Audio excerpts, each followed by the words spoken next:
Hola, buenos días. Somos alumnos del COO Plantel 66 del grupo 501. El día de hoy les vamos a presentar un documental acerca de la desigualdad social de la materia de estructura socioeconómica de México. El equipo está integrado por Mi nombre es David Ayala Jiménez. Arely Geraldine Pérez Vargas, Alondra Canseco Manzano, Luisa Fernanda Velasco Peña, Abigail Martínez Martínez Y Gabriel Franco Venegas. Realizamos una investigación en diferentes páginas de internet el tema de la desigualdad social, lo cual daré una breve introducción sobre este tema. La desigualdad social es una situación en la que dentro de un mismo territorio existen diferencias entre unas personas y otras, propiciadas por factores como la renta, el trato jurídico, la educación, el género, las preferencias sexuales, la cultura o la religión.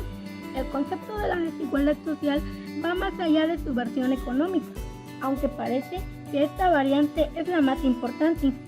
A la desigualdad social se le añaden elementos como el género, la cultura o las preferencias sexuales, es decir, las diferencias entre los individuos ya no están estrictamente motivadas por los factores económicos. Ahora les hablaré sobre las causas de la desigualdad social. Como primer punto está la renta. Es probablemente la causa más importante y tangible de la desigualdad social.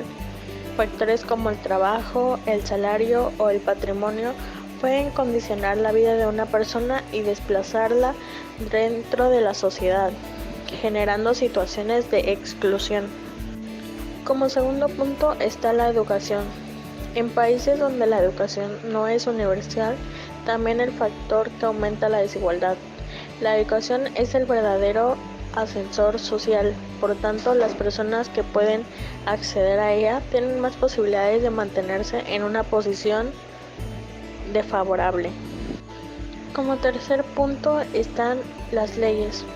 Un trato diferente de la ley o de los tribunales, por el motivo que sea, también contribuye a que los que están en la cúspide de la pirámide socioeconómica perpetúen esta situación. Como cuarto punto, género. Algunos países y sociedades son muy machistas, lo que implica una apreciable diferencia de renta, derechos, libertades y oportunidades entre hombres y mujeres. Como quinto punto están preferencias sexuales. En toda sociedad, aunque en algunos países cada vez menos, las personas homosexuales o con otras preferencias diferentes a la heterosexualidad clásica han sufrido tratos discriminatorios, hasta personas con unas posiciones sociales elevadas. En el presente, numerosos países siguen siendo profundamente homofóbicos. Otro punto sería la religión. Las creencias religiosas en algunos países y zonas geográficas también han sido motivos de discriminación, por lo que profesa cierta fe en algunos casos. También ha contribuido al aumento de la desigualdad. Y como último punto está la cultura. Las diferencias culturales también pueden solidarizar desigualdad social. En comunidades donde hay cierto racismo y estigmatización del inmigrante, estas personas pueden tener dificultades para desarrollarse libremente. Esto sería todo de las causas de la desigualdad social. Ahora hablaré sobre las consecuencias de la desigualdad social. La desigualdad social tiene una gran lista de consecuencias negativas. Una de ellas es la pobreza estructural. Las personas víctimas de las desigualdades anteriores tienen más posibilidades de encontrarse en una situación de pobreza o de riesgo, y que además salir de esta situación o de lo que hagan sus descendientes se antoja como un hecho bastante complicado. Si por ser inmigrante en un país xenófobo e intolerante se va a recibir un trato discriminatorio, existe una alta probabilidad de que esa persona no pueda ascender en la escala socioeconómica. También la delincuencia es otra de las consecuencias que hay. La pobreza y la exclusión social, motivadas por la desigualdad social, pueden derivar en conductas violentas y delictivas por quienes se encuentren en esa situación. También cabe señalar su impacto en el desarrollo económico. Estas situaciones ayudan a que algunas personas no contribuyen al desarrollo de una zona o país. Una alta tasa de paro, una población escasamente cualificada o la inseguridad jurídica consolidan estos escenarios. Y cabe recalcar otras consecuencias de la desigualdad social, las cuales pueden ser el aumento de la tasa de desempleo, el atraso en el progreso económico del país, la desnutrición y mortalidad infantil por la falta de recursos económicos, la desigualdad en la renta, la falta de educación y acceso al sistema sanitario y medicamentos, y por último la marginalización por parte de la sociedad, que es pues técnicamente hace menos a las personas que tienen poco. Eso sería parte de las consecuencias de la desigualdad social. ¿En qué está relacionado la pobreza extrema con la desigualdad? Empecemos con la desigualdad. En definirlo más fácil es la discriminación o trato indiferente hacia un individuo a otro debido a su posición social, económica, religiosa, su sexo, su raza, su color de piel, cultura, entre de otros. La desigualdad social es un problema estructural, es decir, está enquistada en los sistemas políticos y económicos que determinan el rumbo de nuestra sociedad y quizás de ahí provenga la dificultad para combatirlos. La pobreza extrema es cuando la persona no puede satisfacer sus varias necesidades básicas vitales como alimentos, agua, techo, sanidad, educación o acceso a una información. La persona se considera en pobreza extrema cuando no tiene recursos para combatir los alimentos más básicos, incluso destinados todos los ingresos para comprar productos de su alimentación. Va ya a más de una situación de carencia de alimentos o agua potable, es un problema grave de derechos humanos. En varias páginas o en varios libros dicen que no existe ninguna, no se parecen en nada. Pero la desigualdad, si tú vas a pedir un trabajo y te ven de un color de piel más morenito, vas o tienes una orientación sexual diferente, no te dan el trabajo. Sufres para conseguir un trabajo, lo que ocasiona que no puedas satisfacer necesidades básicas o vitales como la sanidad, como techo o agua. Sí tiene mucho que ver, sí se relacionan mucho, ya que como dije, o sea, si te discriminan al conseguir un trabajo y no tienes dinero para comprar cosas vitales, estás entrando ya en una pobreza extrema. Por ejemplo, aquí en la costa donde nosotros vivimos, es un lugar turístico donde si tú vas a un restaurante, a ti te lo dan como lavatrastes, donde un lugar donde no te veas.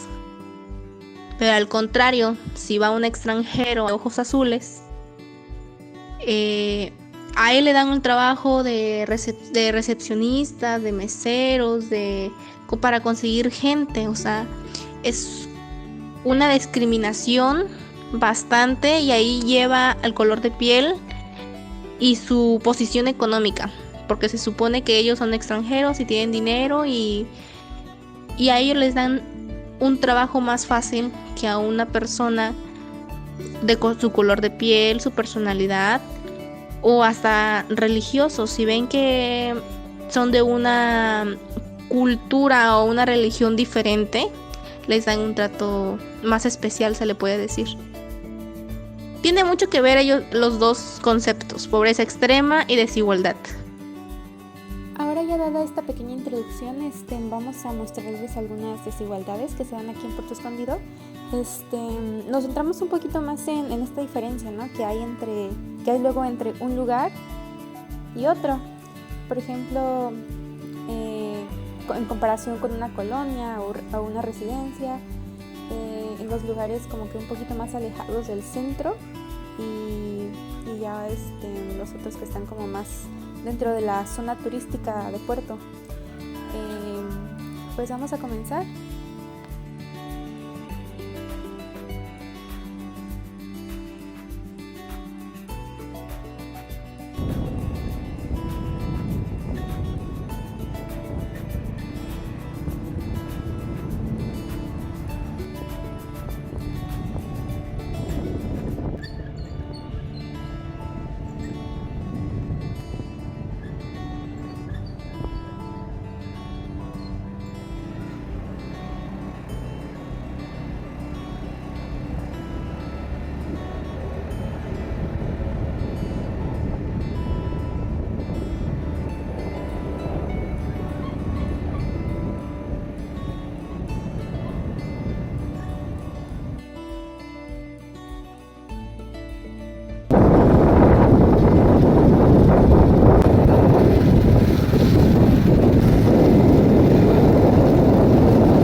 ¿Cómo reducir la desigualdad en México?